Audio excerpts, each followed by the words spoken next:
एक घने जंगल में 4 अच्छे दोस्त रहते थे। एक हिरण, एक तोता, एक खरगोश और एक भालू। ये चारों एक दूसरे के लिए जीते थे।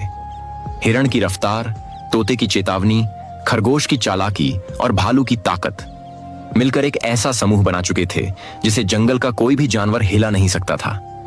जंगल का सबसे खतरनाक शिकारी शेर भी इनसे दूर रहता था। उसने कई बार कोशिश की, लेकिन जब भी किसी एक पर हमला करता, बाकी 3 मिलकर उसे बचा लेते थे।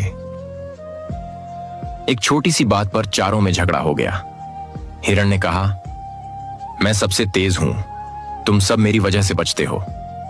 तोता बोला, अगर मैं तुम्हें वक्त पर चेतावनी न दूं तो तुम कुछ भी नहीं कर पाते। खरगोश बोला, मेरी चालाकी तुम सबसे ज्यादा काम आई है। और भालू गरज कर बोला, तुम सब मेरी ताकत के बिना कुछ भी नहीं, मैं ही सबसे बड़ा हूं। गुस्सा बढ़ता गया और दोस्ती टूट गई। शेर दूर से सब कुछ देख रहा था। उसकी आंखों में एक खतरनाक चमक थी। उसने सबसे पहले हिरण को शिकार बनाया। अब कोई उसकी मदद को नहीं आया। दूसरे दिन तोता, उसकी चीख अब जंगल में गूंजती नहीं थी। फिर खरगोश, जिसका दिमाग अब किसी काम नहीं आया। और अंत में भालू, जिसकी ताकत भी उसे अकेले में नहीं बचा सकी। शेर ने चारों को एक एक करके खा लिया। जंगल फिर से उसका हो गया।